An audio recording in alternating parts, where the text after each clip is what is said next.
Tá? Pesquisa da Quest registra 43% de desaprovação do governo Lula. A mais recente pesquisa da Quest, divulgada nesta quarta-feira, registrou uma desaprovação de 43% do presidente Luiz Inácio Lula da Silva e uma aprovação de 54%. Tu acredita nesse número, Briguet? Não. A pesquisa, que entrevistou 2.000 brasileiros entre 5 e 8 de julho de 120 municípios, revelou que a aprovação do presidente é particularmente alta entre mulheres, brasileiros com 60 anos ou mais, população de baixa renda, católicos e residentes do Nordeste. Entre as mulheres, 57% aprovam o trabalho de Lula, enquanto 39% desaprovam. Entre os homens, a aprovação também aumentou, passando de 47% para 50%. Superando a taxa de desaprovação. Eles fazem essa pesquisa onde? Na Vila Madalena, no Beco do Batman, na saída de presídio, dia de visita? Eu ainda tenho o direito, de não acreditar em pesquisas no Brasil. Mas mesmo acreditando em pesquisas, vamos dar de barato que a pesquisa seja verdadeira. Tá? Primeiro, nós precisamos verificar a queda de aprovação do Lula, né? A curva de aprovação do Lula. Isso a gente precisa analisar antes. E na verdade, são duas perguntas que são feitas. Primeira, a pergunta: você aprova ou desaprova? E depois a pergunta: você considera o governo ótimo, bom, regular, ruim ou péssimo? Se você verificar essa segunda pergunta, você vai verificar que tem 30% que considera ótimo, bom, 30% que considera péssimo, ruim e 30% que considera regular. Fica dividido. É a visão de um país polarizado, totalmente dividido, que eu acho que é o mais próximo da realidade. Mas o que nós estamos vendo acontecer no Brasil? Alta de impostos, alta de inflação, alta do dólar, um governo sem rumo, sem absolutamente nenhum rumo. A única coisa, o que distingue o governo Lula, né? Qual é a marca do governo Lula? Vem me falar. Vamos dizer, o primeiro governo Lula teve a marca, que foi o Bolsa Família. Sim. O primeiro e o segundo governo Lula tiveram essa marca, o Bolsa Família. O governo da Dilma, né, o governo aí, os 6 anos da Dilma, que foram 6 só, né, teve outra marca, que foi o Minha Casa Minha Vida. Esse foi o governo da Dilma. Qual é a marca do governo Lula 3? Qual é a marca? A única coisa que ficou, digamos assim, fixada, né, que simbolizou o governo Lula 3, é até constrangedor dizer isso, mas foi a picanha. O sujeito conseguiu, né, a picanha e o antibolsonarismo. Foram essas duas coisas que elegeram o Lula. A promessa da picanha e do bolsonarismo. O que eles estão fazendo agora? Eles estão fazendo exatamente porque o Lula não prometeu só picanha. Ele prometeu picanha e cervejinha para todo brasileiro. O que eles estão fazendo agora? Aumentando a tributação da picanha e da cerveja. Estão fazendo exatamente o contrário. Estão fazendo exatamente o contrário do que prometeram. Aí você vai me dizer que as pessoas estão aceitando isso? Olha... É muito emblemático essa coisa da picanha, né? Porque esse ano está sendo marcado por uma fraude alimentícia, né? Eu chamo isso de fraude, né? Que é um produto novo que surgiu nas prateleiras e não tem quem tira da minha cabeça que isso tem dedo dos grandes frigoríficos e dos grandes grupos para tentar apoiar, justificar o governo de alguma maneira. Tá? Que é um produto fraudulento que você encontra nas prateleiras dos açougues, chamado picanha fatiada.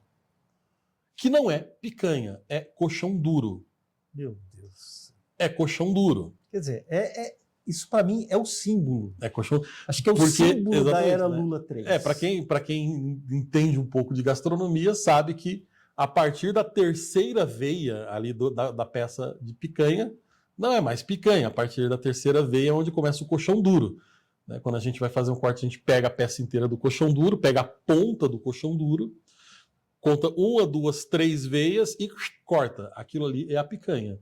O que eles fazem? Como geralmente eles cortam a peça maior e aí sobra aquela cabeça da picanha, que é um pedação de colchão duro que vem junto. Na hora de embalar, para fazer a picanha embaladinha, a vácuo, bonitinha para colocar no supermercado, aquela ponta que sobra, que é colchão duro, eles extirpam ali para fazer a limpeza da peça, fatiam e vendem como picanha fatiada, né?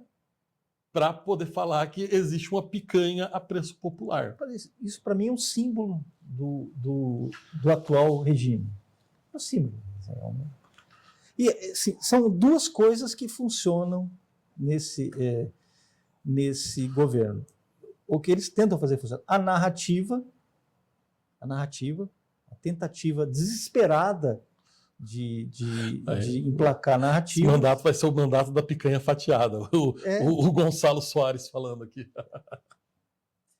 Da picanha fatiada e do seu dinheiro fatiado também. Tá? Porque a tributação está sendo feita agora, a proposta de reforma tributária, eles estão tirando, o governo está cortando bilhões, mais de 30 bilhões de verbas sociais, de verbas da saúde, da previdência e tudo mais, está tirando verbas sociais e passando esse dinheiro para quem? Para as emendas parlamentares. Para político, entendeu? Para os políticos. Está fazendo isso na cara dura. E quando o Bolsonaro fazia emendas, eles chamavam de orçamento secreto, né? Era o orçamento secreto. Era orçamento secreto. Era uma coisa criminosa que o Bolsonaro...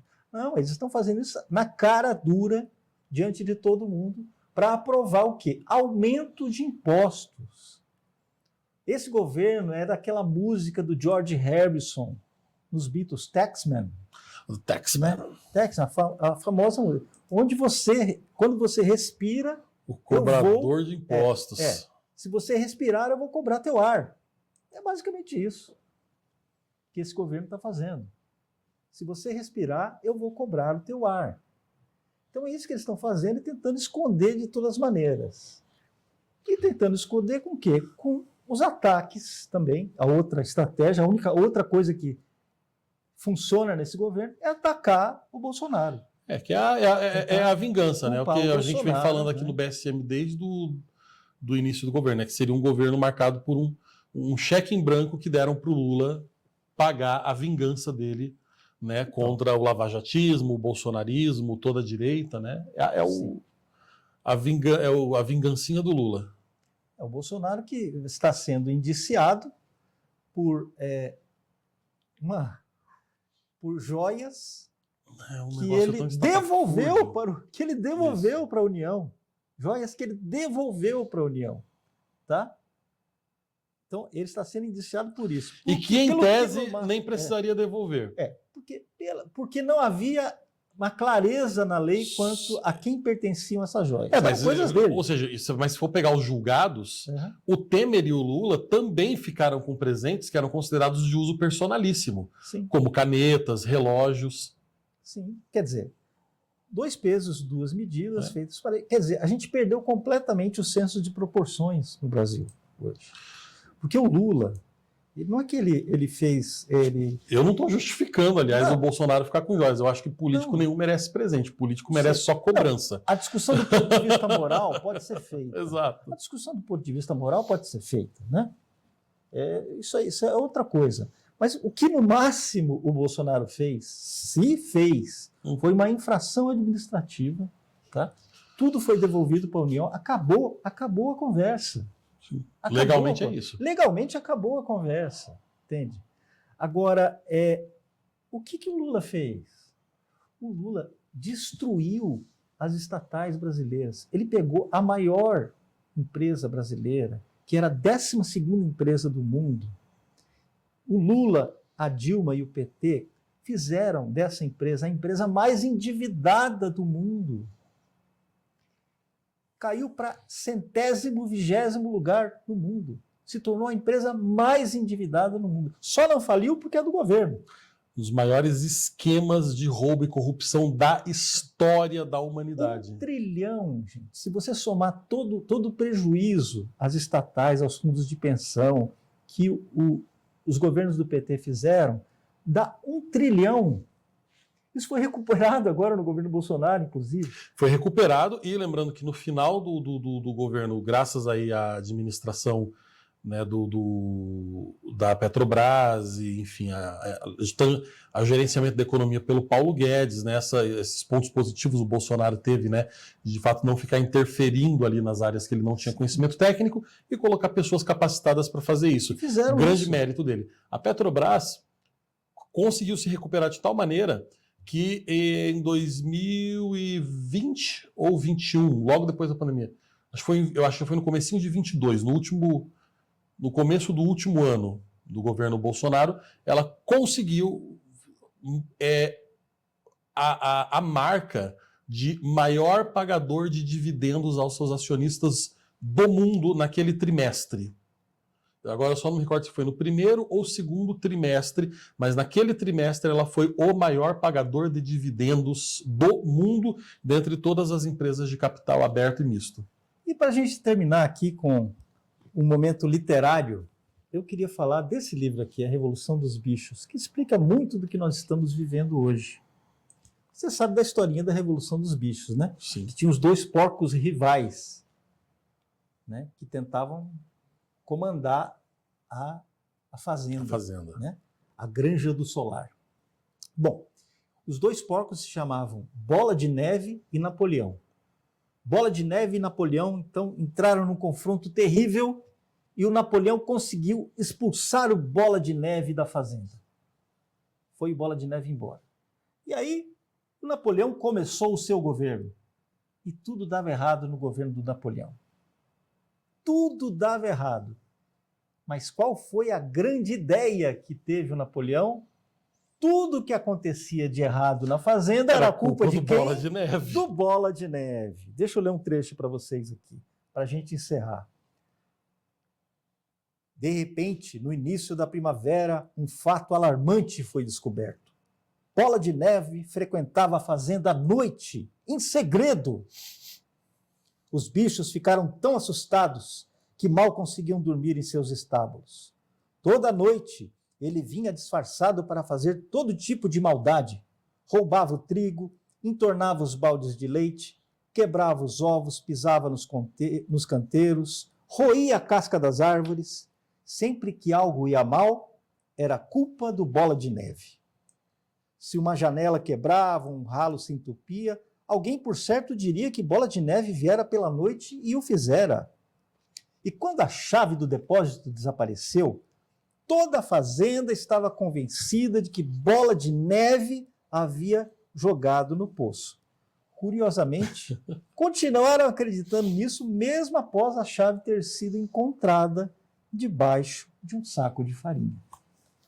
Então, meus amigos, nós temos aqui o mecanismo, que isso é mais velho do que andar para frente, o mecanismo do bode expiatório. O Bolsonaro, pelos erros, sejam quais forem os erros que ele cometeu, as lambanças que ele fez, as coisas destrambelhadas, atabalhoadas que ele possa ter feito, o Bolsonaro não cometeu nenhum crime. O Bolsonaro não destruiu o país. Pelo contrário, ele o recuperou. Ele o recuperou da ruína que havia sido deixada pelo PT. E é por isso que ele está sendo perseguido. É por isso que ele está sendo perseguido. Nós perdemos no Brasil o senso de proporções. Nós não sabemos mais medir as coisas, medir a proporção das coisas. Nós estamos comparando aqui um sujeito que financiou ditaduras sanguinárias, como a Venezuela, como a Nicarágua, como Cuba, ditaduras sanguinárias. Tá? Nós estamos comparando esse sujeito que destruiu as estatais brasileiras com um homem que vendeu algumas joias que eram dele, que pertenciam a ele. Vendeu algumas joias e depois conseguiu recuperar essas joias e devolver para o Estado, sem nenhum prejuízo ao erário. Nós estamos comparando essas duas coisas. Nós estamos caindo na irracionalidade completa. Nosso país caiu na irracionalidade completa. Nós perdemos o senso de proporções. E quando a gente perde o senso de proporções, o que a gente perde? A gente perde a justiça. E é por isso que ninguém mais confia na justiça brasileira. É por esse motivo que as pessoas deixaram de acreditar nas instituições brasileiras.